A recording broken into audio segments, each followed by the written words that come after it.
오늘 말씀에 보시면 하나님께서 우리에게 명령하시고 또 부탁하시는 내용이 등장하고 있습니다. 뭐냐 하면은 바로 우리의 과거의 삶을 그리워하지 말고 또 새로운 삶으로 나아가라 라고 우리 가운데 말씀하시는 것이죠. 사실 이 레위기에 나오는 말씀들이 다 하나님의 그러한 명령이십니다. 하나님께서 특별히 오늘 7절 말씀에 이렇게 말씀하세요. 그들이 전에 음란하게 섬기던 순념소에게 다시 제사하지 말 것이니라. 과거 이들이 있었던 이 애굽의 관습, 애굽의 습관에 매이지 말도록 말씀하시면서 현재 이 광야에 있는 이들이 앞으로 들어갈 그 땅, 그 가나안 땅에 들어가서 어떻게 행해야 될지에 대해서 오늘 쭉 말씀하고 계신 것이죠. 하나님은 과거의 습관이 너희를 주도하지 못하게 하라. 과거의 그 행실이 그것이 너의 삶을 이끌지 못하게 하라. 오늘부터 내 규례를 따르라 라고 우리 가운데 말씀하고 있는 것입니다. 그러면서 자신이 누구신가를 이렇게 밝히시는데 우리 2절 말씀입니다. 아람과 그의 아들들과 이스라엘 모든 자손들에게 말하여 그들에게 이르기를 여호와의 명령이 이러하시다. 무슨 말씀입니까? 나는 너희가 전에 너희의 습관적으로 충동받던 것을 채워주는 그런 애굽의 신이 아니다라고 말씀하시는 것입니다. 그 신이 아니고 나는 여호와다라고 말씀하시는 것이죠.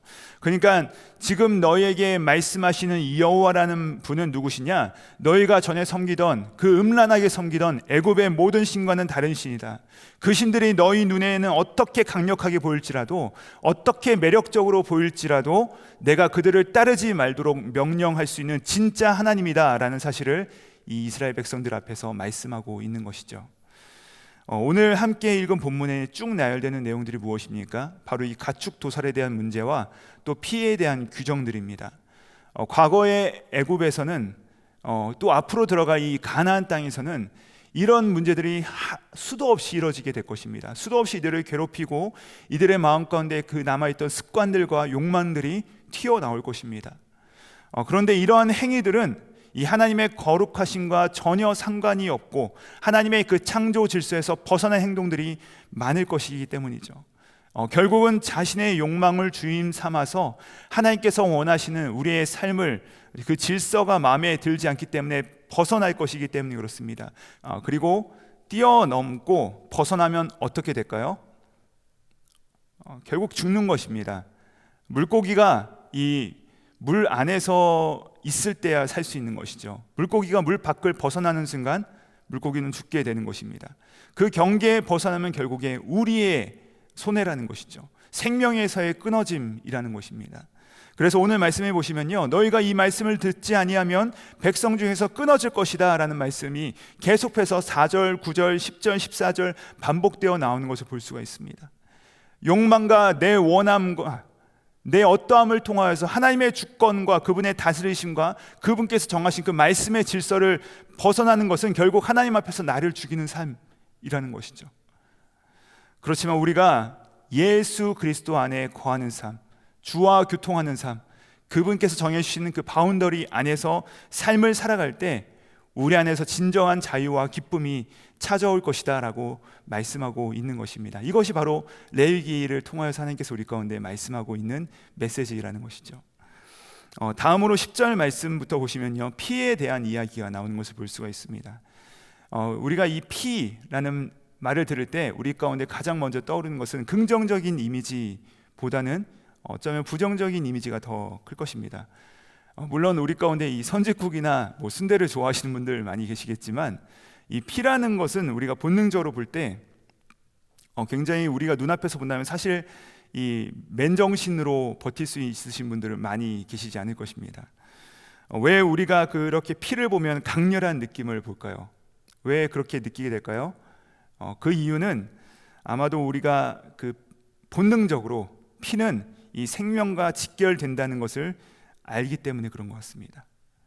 피를 보는 순간, 피 흘림이 있는 순간 거기에는 죽음이 있다는 것과 누군가의 생명이 소모되었다는 것, 소진되었다는 것을 우리가 본능적으로 직감하게 되는 것이죠. 그래서 피는 이 생명과의 관계 가운데 아주 민첩한 관계가 있다는 것은 누구나 다 알고 있는 것입니다. 그렇기 때문에 고대 근동에서는 이 피를 마시는 문화가 있었다고 합니다. 근데 이제 이들이 왜 피를 마실까요? 아마 맛있어서 마시는 사람은 별로 없었을 것입니다. 바로 이 피를 마심으로써 힘센 사람이나 힘센 동물의 그 피를 마시면 그의 생명력이 나에게로 들어온다라고 생각을 했기 때문에 그 피를 마신 것이죠.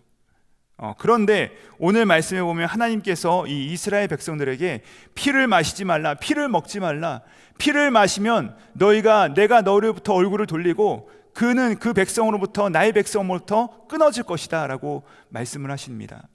근데 그 이유가 무엇인가? 바로 11절 말씀인데 우리 함께 11절 말씀 함께 읽어보도록 하시겠습니다. 시작. 육체의 생명은 피에 있음이라. 내가 이 피를 너희에게 주어 제단에 뿌려 너희의 생명을 위하여 속죄하게 하였나니 생명이 피에 있으므로 피가 죄를 속하였느니라. 여러분, 피를 먹지 말라 하신 그 이유가 무엇입니까? 육체의 생명이 피에 있기 때문입니다. 육체의 생명이 피에 있기 때문에 그것을 마시지 말라라고 말씀하신 것입니다. 그런데 이 이방 민족들은, 이방의 사람들은 이 생명의 바로 그 피에 있기 때문에 그 피를 마셨다는 것이죠. 그러니까 이 다른 존재의 생명을 뺏어서라도 내 생명을 보장받기 원한 것입니다. 다른 존재를 죽여서라도 내 수명을 연장받기로 원한 것입니다. 그런데 하나님께서는 오늘 말씀하시기를 그 방식이 틀렸다라고 말씀하고 계신 것이죠. 다른 존재의 생명을 빼앗음으로 내 생명을 채워가는 그 방식은 하나님께서 결코 기뻐하지 아니하신다라고 말씀하시는 것입니다. 마치 내가 이 생명의 주인이라고 생각하고 내 필요에 따라서 얼마든지 내 요구대로, 내 욕구대로 누군가의 생명을 취할 수도 있다는 것은 이 피를 마시는 행위 속에 녹아들었던 생각이었다는 것입니다. 그러나 하나님은 그런 삶의 방식을 결코 기뻐하지 않으시는 것이죠. 결국 이 피 마심은 무엇과 귀결됩니까? 주인의식이죠. 내가 주인이라는 것입니다. 내가 피를 마심으로써 내가 소유하고 싶은 그 생명에 대하여서 집착하고 누군가에 향하여서 나의 영향력을 끼치고 싶어하는 우리의 그 본능적인 이 주인의식이 행사되는 것입니다. 근데 그것을 하나님께서 당신의 백성들에게 금지하신 것입니다. 오늘날 우리는 이 피를 마시진 않습니다. 물론 아까 말씀드린 것처럼 우리가 음식적으로는 섭취는 할 수 있겠지만 오늘날 우리는 피를 마시진 않아요. 하지만 오늘날 살아가는 우리의 모습은 내가 살기 위해서, 내가 높아지기 위해서, 내가 더 영광을 얻기 위해서 누군가의 피를 마시며 살아가는 행위가 이 시대 가운데 만연하지 않습니까? 누군가의 피를 흘리고 누군가로부터 누군가의 희생을 요청하고 그것이 나의 욕망을 위해서는 당연한 것인 양 살아가는 것이 성공의 모습인 양 비춰지는 것이 바로 오늘날의 모습이라는 것이죠. 그러나 우리 그리스도인들은 어떻게 하면 나도 살고 저도 살 수 있을까? 아니, 더 나아가서 나를 죽임으로, 내가 희생함으로 저를 살릴 수 있을까로 나아가는 것이 바로 하나님께서 당신의 백성들에게 요청하는 모습이라는 것이죠.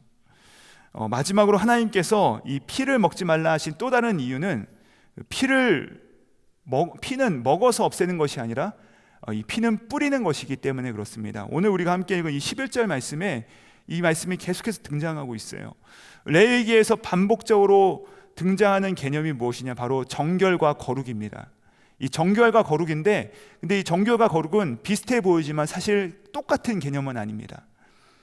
이것이 어떻게 차이가 나느냐? 정결함은요, 그 사람이 하나님의 말씀, 그 율법을 지킴으로 얻을 수가 있습니다. 그 율법을 따라 살아갈 때 정결함을 인정받을 수가 있습니다. 그러나 반대로 거룩은요, 우리가 아무리 하나님의 율법에 따라서 열심히 살아간다 할지라도 내가 거룩을 취할 수 있는 것은 아닙니다. 열심을 보인다고 해서, 내 행위를 쌓는다고 해서 내가 스스로 결코 거룩해질 수 있는 것이 아닙니다. 여러분, 거룩은 무엇입니까?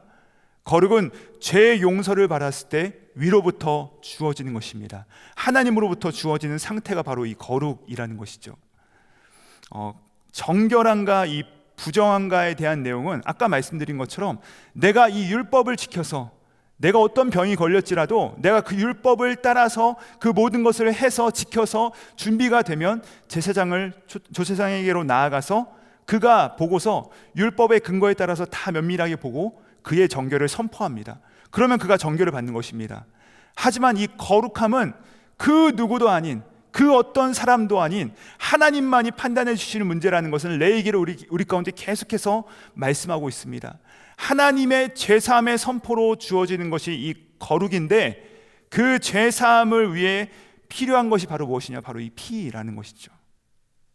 그러므로 이 피는 하나님의 능력을 선포하는, 하나님의 죄사함을 선포하는 능력이요, 그분의 거룩한 도구였다는 것입니다. 예수님 앞에 나왔던 그 10명의 나 환자를 여러분 기억하실 것입니다. 모두가 예수님께서 그들을 고쳐주신 다음에 너희 몸을 제사장에게 보이라 라고 말씀하셨어요. 근데 그들이 가던 중에 나았던 것을 발견하고 그대로 나아가지만 한 명의 그 나병 환자는 다시 예수님께 돌아옵니다. 자, 돌아온 그에게 예수님께서 뭐라고 하십니까?